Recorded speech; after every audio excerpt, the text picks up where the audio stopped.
बिस्मिल्लाहिर्रहमानिर्रहीम। Class next हमारा animal behaviour में नेक्स्ट टॉपिक है conflict.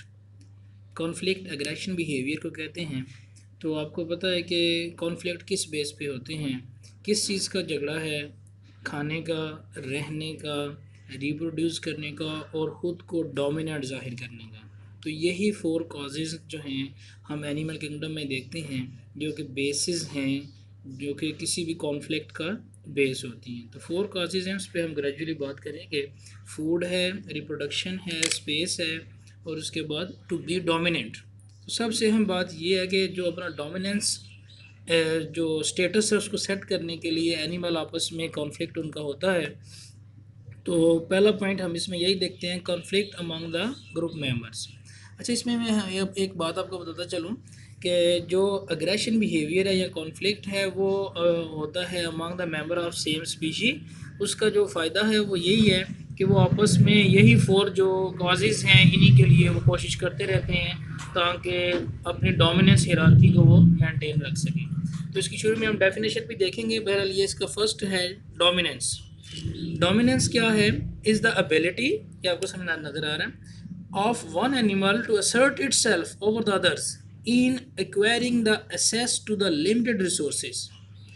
For example, to assess the food, to assess the mate, for the nesting activity. Nesting activity कर लें या territorial activity कर लें, वो ओवरऑल नेस्टिंग क्योंकि स्पेसिफाई हो जाता है बर्ड्स के लिए या कुछ और जो एनिमल है उनके लिए, और जो टेरिटोरियल बिहेवियर है ये ओवरऑल सब के लिए आ जाता है। ठीक हो गया। तो ये डोमिनेंस इसीलिए होता है, एक डोमिनेंट है और जैसे आप जेनेटिक्स में पढ़ा था डोमिनेंस का उल्ट रिसेसिव होता है। तो यहाँ पे रिसेसिव नहीं है, यहाँ पर है सबमिसिव, दबा हुआ, सबमिसिव। ठीक है ना, वो एनिमल जो दूसरे से चुप जाता है, बेचारा डर जाता है। तो इसी हवाले से हम ये देखते हैं, ये कहता है कि डोमिनेंस हियरार्कीज जो हैं एनिमल्स के दरमियान वो डिपेंड करती हैं कंडीशन के साथ। देखिए ना, very with condition and time, ये दो हैं। एक वक्त पे कोई एक एनिमल डोमिनेंट होता है, हो सकता है कि नेक्स्ट फेज़ में, ज़िंदगी के नेक्स्ट हिस्से में वो डोमिनेंट ना रहे। ठीक है ना, इस तरह ह्यूमन की एग्जांपल आपके सामने है कि डोमिनेंस चेंज होती रहती है। पहले बाप डोमिनेंट होता है, बाद में बच्चे जवान हो जाते हैं, फिर वो डोमिनेंट बन जाते हैं। क्या ख्याल है कि या माँ होती है डोमिनेंट? ये तो फिर आप बेहतर जानते हैं। अच्छा जी, आगे चलते हैं।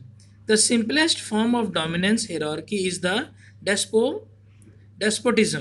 डेस्पोटिज्म क्या होता है? In which one individual rule over all other in the groups and subordinates are जी जी and subordinates are equal in rank. यानी जितने भी सबऑर्डिनेट्स हैं वो अपना अपना काम करते रहते हैं, लेकिन वो जो डोमिनेंट हियरार्की एक सेट हो गई है उसके साथ वो इंटरफेयर नहीं करते। तो कहता है कि hierarchy is also in the linear order. Linear का मतलब है कि ये ए डोमिनेंट है बी के ऊपर और सी के ऊपर और फिर देन डी, और ये यानी ये बी सी का डोमिनेंट है, सी डी का डोमिनेंट है, ये सबसे सब में मैसिव है, ये सबको डोमिनेंट है। ठीक है, ये सबसे ज़्यादा देखा गया picking order in the chickens. आपने भी मुर्गों को देखा होगा, पिकिंग कहते हैं चोंच मारना। तो वो चोंच मारते हैं तो वो जो डोमिनेंट होता है फिर उसके पास ज़्यादा एक्सेस होती है फॉर द मेटिंग। ठीक हो गया जी। अब क्या है कि how the dominance is determined, ये बस एक हाइपोथेटिकल पॉइंट है कि कैसे कहता है कि डोमिनेंस को उन्होंने डिटर्मिन किया है, is determined by the size, strength and the experience.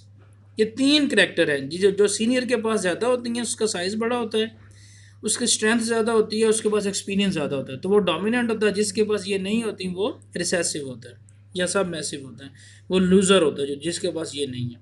तो अब वो कहता है कि जनाब हम इसको देखते हैं, एग्जांपल उसने दिए, कहता है 2 बर्ड्स के ग्रुप हमने मिक्स किए हैं, उसमें से क्या होता है, all the birds of the one flock tend to rank above the those of the other as it is if the subordinate bird ride on the coattail of the highest ranking bird. जब वो दूसरे के ऊपर बैठ जाएगा तो उसकी strength ज़्यादा हो जाती है। यहाँ ये दूसरा पॉइंट वो आपको बता रहा है कि हियरार्की जो है ये बर्थ राइट है, शेर हमेशा जंगल का बादशाह ही रहेगा। ठीक है ना, कुछ तो इस तरह से वो अपनी हियरार्की उनकी सेटल्ड हो गई है हमेशा से, उनके पेरेंट्स बादशाह थे, फिर बच्चे भी उसी तरह से रहेंगे। ठीक है ना, बर्थ राइट है। और सम टाइम ऐसा होता है कि वो अपने जो सीनियर है वो होता है उसको वो किल करते हैं, या फिर वो उनके उसको वो उसके साथ कॉन्फ्लिक्ट करते हैं, कॉन्फ्लिक्ट के बाद उसकी डोमिनेंस अटेन कर लेते हैं। ठीक हो गया जी। उसके बाद फिर हम इसके बेनिफिट्स देखते हैं।